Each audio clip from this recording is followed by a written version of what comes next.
Mesdames, Messieurs, bonsoir et bienvenue dans cette grande édition du journal sur Centrale Télévision. Le président de la République, Félix-Antoine Tshisekedi, a tenu son discours traditionnel sur l'état de la nation.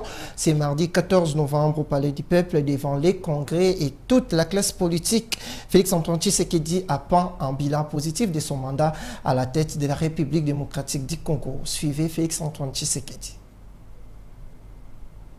Des substances minérales stratégiques, la RECOMS, permettant ainsi d'endiguer la fraude et la contrebande minière sur toute l'étendue du territoire national.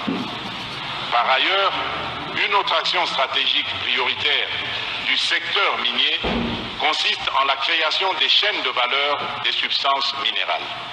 C'est pourquoi, en accord avec la vision minière africaine, l'accord signé entre notre pays et la République de Zambie pour la fabrication des précurseurs de batteries confirme le souci que nous avons d'ajouter une valeur sur les minerais exploités dans notre pays et par ricochet de créer des emplois pour nos citoyens, nos concitoyens. Le gouvernement est donc constamment mobilisé à donner plein effet au dispositif légal institué en faveur du plein essor de ce secteur stratégique, aussi bien dans l'intérêt supérieur de notre population. On ne peut toutefois clore ce registre portant sur les réalisations du gouvernement dans le secteur minier sans évoquer l'élaboration du plan de relance de la minière de Bakwanga, l'AMIBA en sigle. Parlons des processus électoraux en République démocratique du Congo. La CENI a organisé un cadre de concertation avec les candidats présidents de la République qui s'est tenu le lundi 13 novembre à Kinshasa et Félix-Antoine Tshisekedi, candidat à sa propre succession, a soulevé quelques inquiétudes émises par les participants liées notamment à la délivrance de duplicata qui seraient monnayés par les agents de la Commission électorale nationale indépendante. Suivez les propos de Félix-Antoine Tshisekedi. Je suis en retard depuis 2 heures pour un événement, et même 2 événements que je dois présider. Voilà. Je reviens, permettez-moi encore sur le monnayage, parce que une de mes représentantes, qui est aussi candidate à la députation nationale, a été traitée pour quelques-uns de ses électeurs dont la carte a connu des problèmes de défectuosité. Et là, malheureusement, c'est vraiment scandaleux, des agents de la CENI lui ont exigé de l'argent. Donc, à raison de 10 000 francs congolais par duplicata. Je vous prie, Monsieur le Président, de tout mettre en œuvre pour non seulement définitivement éradiquer ce genre de pratique, mais aussi trouver ce genre de responsable et de les sanctionner sévèrement, parce que ça commence comme ça et on ne sait pas comment ça va finir. Donc, soyons très prudents. Alors, je voudrais aussi faire une autre observation à propos du décalage horaire entre la zone ouest et la zone est. Est-ce que le fait qu'à l'est, le scrutin se terminera avant, 1 heure avant, normalement, ça peut jouer 1 heure avant l'ouest, ne risque pas de donner l'occasion à certains mal intentionnés de faire je pensais ici par exemple à 1 heure conventionnelle uniquement pour ce jour-là, d'avoir une même zone horaire sur toute l'étendue du territoire national. Serait-ce possible d'en arriver là? Et ainsi on pourrait commencer à 6 heures pour tout le monde, 6 heures à Kinshasa, en supposant par exemple qu'à l'Est, pendant jusqu'à 7 heures, on ramène l'heure à 6 heures aussi. Et on le fait. Donc on voit par exemple en Europe, il y a des moments où on passe à l'heure d'été et à l'heure d'hiver. Donc c'est possible. C'est une convention, il suffit simplement de se mettre d'accord tous ensemble. Et ainsi, il n'y aura pas de suspicion ci et là. Alors, quelqu'un a posé cette question ici. Comment est-ce que vous entrevoyez la gestion de l'ouverture des bureaux de vote? Parce que je me souviens en 2018, il y a eu énormément de problèmes à certains endroits. Il y a eu des bureaux qui ont fait plusieurs heures en retard. Et surtout, lorsqu'il y a des intempéries, comme la pluie, ça emmène aussi encore ce genre de retard. Est-ce que vous êtes suffisamment paré à de telles éventualités et est-ce que nous pouvons espérer que tous les bureaux de l'autre ouvriront à la même heure? Voilà, donc c'est ce que je tenais à vous dire. J'attends donc votre réaction, Monsieur le Président, avant de pouvoir me retirer. Je m'excuse encore une fois auprès de mes collègues candidats, mais le devoir m'appelle. Voilà. De son côté, Martin Fayoulou, l'autre candidat à la présidentielle, lui a évoqué la question sur la fiabilité des fichiers électoraux en se référant aux articles 6 et 8 de la loi électorale qui seraient violés par la Commission électorale nationale indépendante. Suivez Martin Fayoulou. 108 pages. Vos amis ont fait un audit ça que j'ai ici, c'est torchon de 137 pages. 137, il n'y a rien. Dans ces documents, il n'y a même pas le nombre d'électeurs qui ont été enregistrés par la CENI. Il n'y a pas une recommandation pertinente. La recommandation qu'ils ont donnée, veillez donner au candidat, au candidat président de la République une liste expurgée pour, monter la confiance. Et vous ne l'avez pas fait. Vous ne l'avez pas fait. Le 30 juin, vous nous avez dit que vos auditeurs ont demandé les données de liste. Je vous avais dit que c'était une exigence légale. Allez consulter les articles 6 et 8 de la loi électorale. Donc, nous sommes là, nous sommes venus ici et vous nous présentez cela. Vous dites ici que vous avez dépensé déjà 800 ou reçu 800 millions de dollars et au total vous allez en recevoir 1,1 milliard pour ces pays où les gens souffrent. Il y a 27 millions de Congolais qui cherchent à manger. On cherche de l'argent, on ne trouve pas. Vous dépensez de l'argent pour faire des atlas. Ici, je ne sais pas quel marché, qui a gagné ces marchés, et venir ici nous présenter ces documents.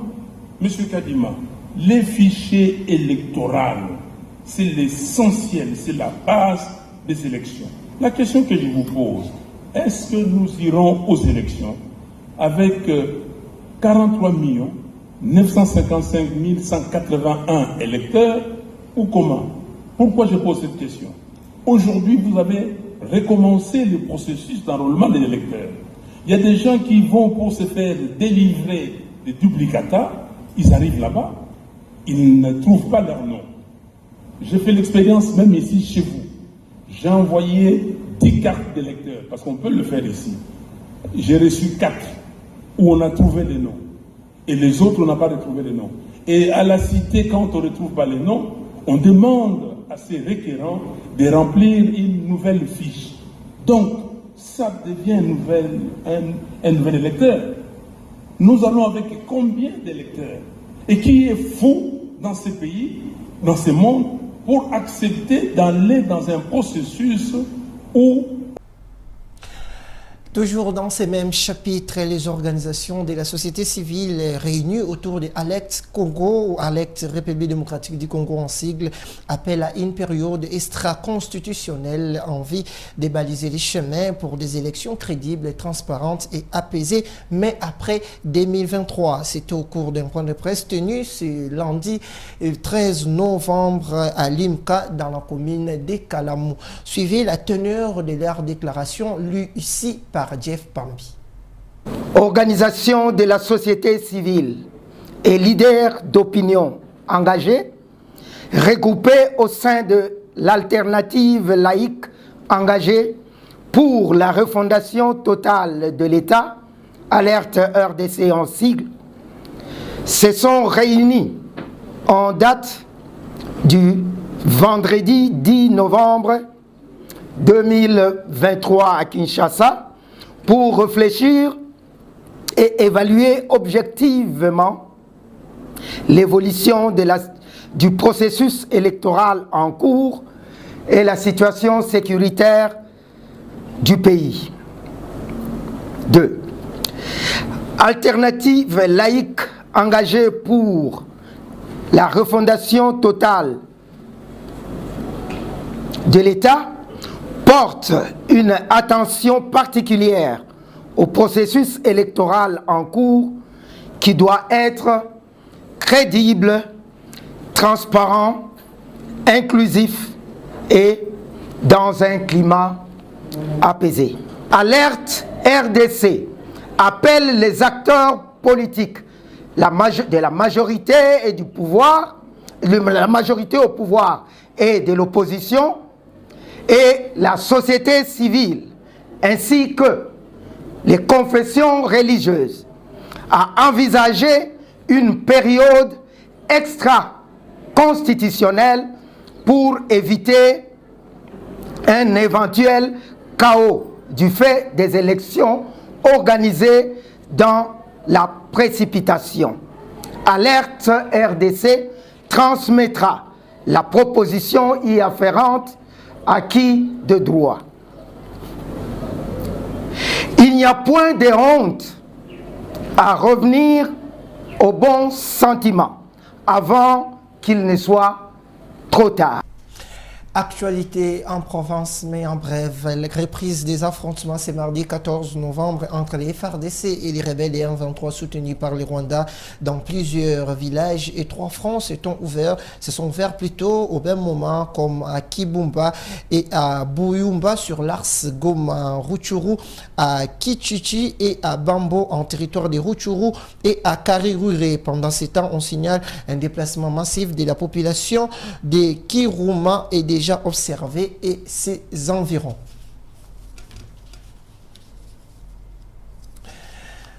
En bref, toujours après la récente attaque des ADF à Ouattanga dans la nuit de dimanche à lundi, c'est mardi 14 novembre, le bilan s'est alourdi et passe de 17 à 30 morts avec la découverte de plusieurs autres corps. Plusieurs autres personnes sont portées disparues et certaines ont été emportées par les eaux de la rivière Lamia alors qu'elles tentaient de la traverser. Nous y reviendrons. Restons toujours en Provence pour parler des infrastructures, lancement des travaux de réhabilitation de la route nationale numéro 7 dans son tronçon comprise entre Lodja, Benadibele et Benabanga Bekou ont été lancés par les gouverneurs du Sankourou en présence de plusieurs invités et ces travaux seront exécutés par l'entreprise de construction Aris. Suivez ces reportages de Bienvenue Lissassi. Matérialiser la vision du chef de l'État dans les domaines des infrastructures, telle était la raison du déplacement de toute une délégation composée des élus nationaux, le vice-président de l'Assemblée nationale et les dirigeants de quelques entreprises de l'État, conduits par le directeur général d'Iris Africa pour le lancement officiel des travaux de construction de la route nationale numéro 7, Lodja, Benedibela, Machala pour la première phase et Machala Kananga pour la seconde phase, comme l'a affirmé le directeur général d'Iris Africa, André Omba. Président de l'Assemblée nationale, honorables députés et sénateurs, Excellences, Messieurs les gouverneurs, chers invités, à vos titres et qualités, bonjour. Nous avons l'honneur d'exécuter ces jours, démontre à suffisance l'amour et la détermination, car son Excellence, Monsieur le Président de la République démocratique du Congo, pour le désenclavement du Grand Kassai. Tronçon Lodja, Benadibele et Machala, long de 260 km pour une première phase. Et la seconde phase partira de Machala jusqu'à Kananga pour un total de 423 km. Comme l'a dit le DGA de l'Office des routes, ces travaux consistent à l'installation de replis chantiers, débroussaillage et nettoyage du site, travaux de terrassement, travaux de chaussée et d'assainissement. Du marché, le marché est conclu pour une durée de 18 mois et un coût total de 14 967 000 $ américains, toutes taxes comprises. Les maîtres d'ouvrage délégués, c'est le gouvernement central. Les maîtres d'ouvrage, c'est l'Office des routes et l'entreprise Iris Africa, une société de droit congolais agréée aux UTPR, la catégorie A. Pour l'exécution de ces travaux, nous allons installer des 6 patrouilles à chantier qui partiront de Lodja Benadibele, de Benadibele Machala et de Kananga Machala. Du personnel. Eris Africa est une société qui dispose à son sein 5 ingénieurs civils, 6 ingénieurs bâtiments et chaussées, 4 topographes et une bonne administration. Des équipements. Eris Africa dispose le matériel suivant. 16 engins, dont 8 à Lodja et les autres à Kinshasa et à Lumbashi. Nous disposons également 8 camions bennes et 5 camionnettes de liaison. Les réalisations. La société Eris Africa a déjà réalisé plusieurs projets, entre autres les travaux de construction de la route Mombele, les travaux d'aménagement du palais présidentiel à Kinshasa et sans oublier récemment les travaux d'aménagement des homes de l'Inikin dans le cadre de travaux francophonie. Nous ne pouvons pas terminer cette allocution sans remercier personnellement le premier vice-président de l'Assemblée nationale, je cite le professeur André Mbata. Son Excellence, Monsieur le gouverneur du Sankourou, les caucus de députés nationaux, sénateurs ainsi que les notables du Sankourou, sans oublier Monsieur Célestin Ekoto, DGA de la société de l'Office des routes, pour leur implication à la concrétisation de ces projets. Une fois de plus, je dis merci. Prenant la parole étant les premiers citoyens de cette province, le gouverneur Gilles Lodi et Mongo est revenu sur l'importance de cette route pour sa population. Ce projet témoigne l'intérêt de son Excellence Monsieur le Président de la République, Félix Antoine Tshisekedi, pour le désenclavement des infrastructures de notre province. Qu'il lui plaise d'agréer l'expression de la gratitude de la population sankouroise. De sa part, le premier vice-président de l'Assemblée nationale, André Mbata, qui s'est déplacé personnellement pour cet événement, a salué la volonté de mieux faire du chef de l'État Félix Antoine Tshisekedi Tshilombo. Président nationaliste, c'est un Congolais, un fils de ce pays. Ce n'est pas un étranger, lui un président de l'étranger. Lui c'est un président congolais, un président des Congolais pour les Congolais. Il se préoccupe du sort de son peuple et aujourd'hui il lance les travaux sur la RN7 qui va partir de l'Odja vers le Kasaï central et des projets de ce genre. On va en voir de plus en plus. C'est pourquoi cette population de Sankourou va lui accorder ce suffrage. Et comme il l'a exprimé tout à l'heure, plus de 150% de la population vont voter Fachi Beton dans le Sankourou. Rappelons cependant que Eris Africa est une entreprise expérimentée dans ce genre de travaux parce qu'ils ont déjà exécuté plusieurs tâches et bien d'autres infrastructures. En sport, pour finir, éliminatoire Coupe du Monde 2026, les sélectionneurs des Léopards, Sébastien Desabre, étaient devant la presse ce mardi 14 novembre en conférence de presse d'avant-match où il est revenu sur plusieurs questions liées à la santé de son équipe à quelques heures du match contre la Mauritanie. Suivez un extrait de ses propos au micro de Reddy Tampiou. Soit l'adversaire de demain, nous on est concentré sur ce qu'on a à faire à domicile. Si on veut atteindre notre objectif, ça passe par des bons résultats à domicile, quelle que soit l'équipe. Donc en fait, la revanche, je ne sais pas si on peut parler de revanche, ça reste du foot avec un stade, j'espère qu'il va nous soutenir comme à son habitude, nos joueurs qui sont très motivés pour faire un résultat, puis continuer tranquillement notre marche en avant, indépendamment de l'équipe qu'on reçoit. Que tous les joueurs aujourd'hui sont capables de jouer titulaire. On aura 25 joueurs à disposition.